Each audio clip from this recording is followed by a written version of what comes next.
Hi, and welcome back to another episode of the Ygartua Art Chronicles, charting the life and work of artist Paul Ygartua.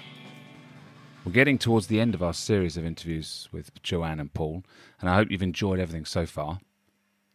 This episode is really fascinating because we're going to try and properly investigate abstraction and Paul's version of that, and try and dig deep into artists and their relationship to abstraction.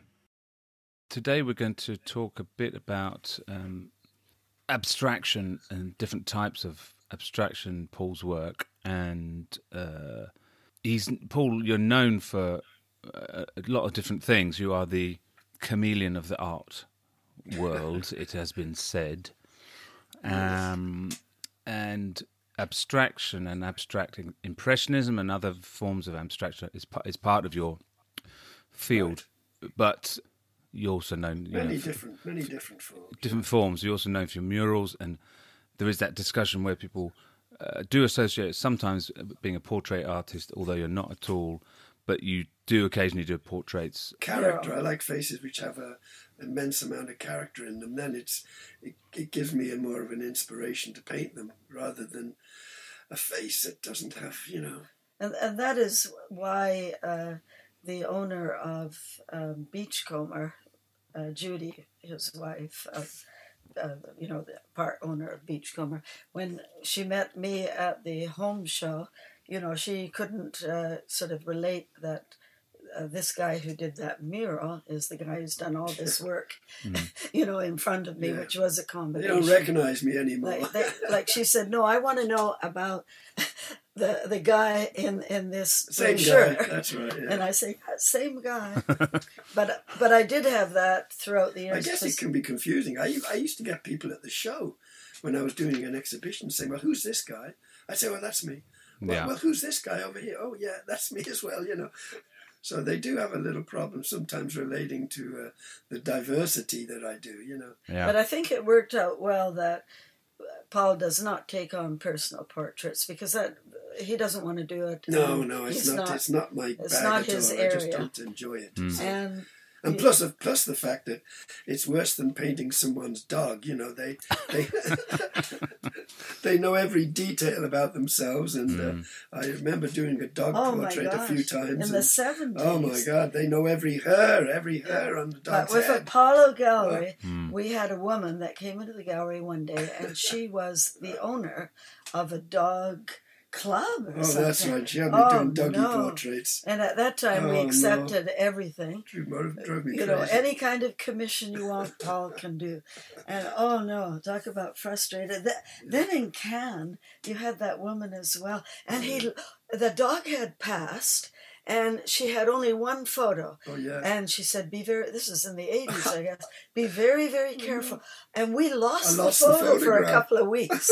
Thank God we found it in the end. Oh my God. It was like a baby, losing the photograph of a baby, the only photograph she had. He hadn't done the commission yet, so that ready to leave town.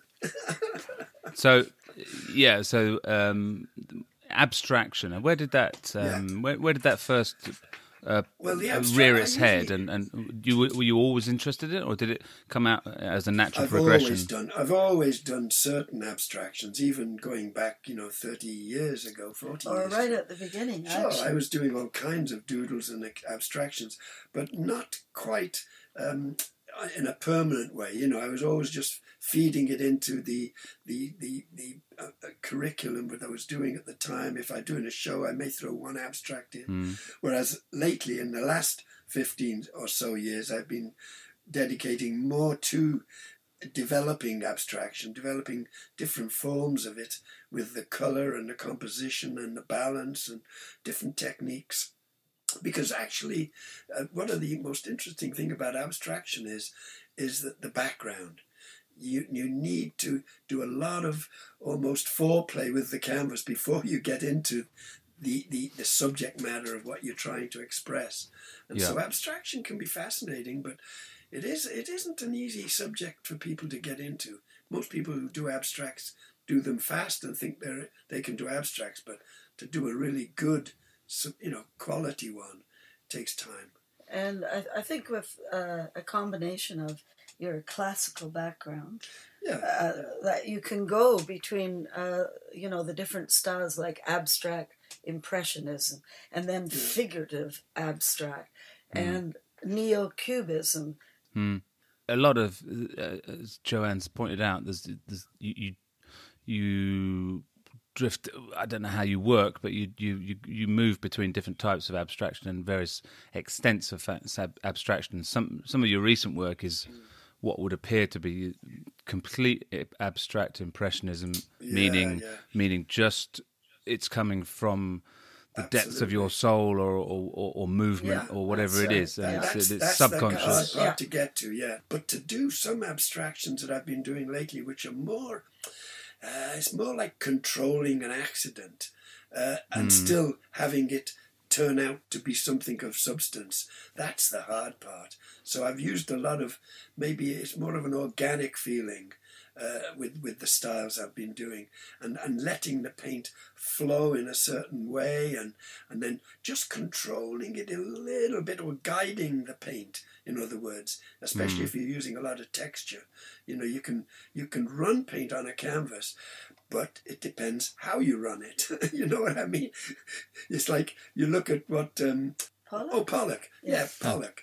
He literally dripped paint and threw paint on the canvas from a height of about 3 or 4 feet. And fine, everybody said, oh, I can do that, I can do that. Yeah, quite, but actually, Very you difficult. can't. It's how you do it. And he actually painted differently before he did that style, which enabled him to feel the confidence and the freedom to be able to throw paint on a canvas, Yeah. I mean, I've tried it, and actually, you've got to know how to throw the paint and where to throw it and what colours to do and how much quantity to put on.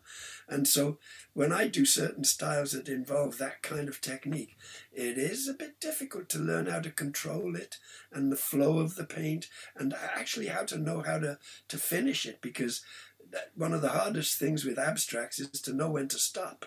Okay, I can imagine, I don't know how. I mean, how you usually my wife stands there and says, stop. I was going to say, isn't that... I've heard before in these interviews... And if I don't... It changes. And if I don't, she says, oh, you've ruined it. No, but it becomes a different type of abstract. It changes, But often after 15, 20 minutes, if you want to look at simplicity, then they're really wonderful. It's just a few strokes. And I say, oh, please... Okay, I'm going to take a photo now, because now, for me, it's all over. I can't turn backwards, though. Once I carry on, it doesn't. He cannot stop, but it becomes... Well, I can sometimes. But, it becomes in different stages. You got the first... I sometimes want to give her the brush and say, you carry on, you know what you're doing. No, but it starts with pure simplicity. Then it changes to, a little more, and then it ends up with quite a bit. It's too still complicated it's for still Joanne, No, I love them as well. It's just that they're all different. So some of your, for example, if we're looking at what seems like complete abstraction, what's on wall90.com, the large abstracts, like ones that are called, for example, infinite depth, or for example, which it kind of looks like, people who can't see it, it looks a bit like a sort of satellite photo from space of a sort of estuary or with snow, and so it's how in a painting like that. I mean, what's your mental approach to is it physical nature of the canvas? Have you got anything in your brain about this is a river, or there is something here which is relief, or there is a landscape? Is there anything apart from relations of colour and shade, or how does it? Do you know how you feel, or do you enter some sort of dream-like state when you do it, or how does it? Yeah, I'm not in a dream-like state, because I actually have the ideas. I just need to tap into them. When I'm doing a painting like that, I actually have no idea what it's going to turn out like. But I do have a sort of a concept of what it is I want it to look like, even though it's hard to make it look exactly what I'm thinking. I sort of, I can tell you how I do it. I actually use a palette knife, first of all, and I have a lot of texture. I work the texture on the canvas, which could be a completely white canvas to start with, or sometimes a silver background or a gold background. What I do then is I use very, very thick paint, and I pile it on in about 3 or 4 areas on the actual canvas. Then, believe it or not, I lay the canvas down flat and I pour water on it. Oh, these are acrylics or oil paints? Acrylics. So while the paint is wet, I pour water on it and I run the water over the paint, so the paint is moving, almost swirling around. That way, I have to tip the canvas every which way direction to control the run of the paint and the flow of it. Then I leave it down flat. When I feel I've got some sort of composition that I like, I leave it, I put it down flat, and I use a hairdryer and I dry it till it's nearly dry. Then I get different coloured liquid paint, different coloured, and then I run that and flow that in certain areas to flow through the canvas, leaving a lot of very pale lines going through it. So it's almost like a background look. From there on, I use the same idea of paint. I even throw more paint on, and with my spatula and with my knife, I cut through the paint. I cut through all the thick paint and leaving very, very thin lines and sometimes very thick lines. So it's almost like directing an orchestra with instead of a baton, I'm using a knife, and I'm swirling the knife around through the liquid water and through the actual thick paint. Then it ends up in a style you could never plan. You could never plan to paint that.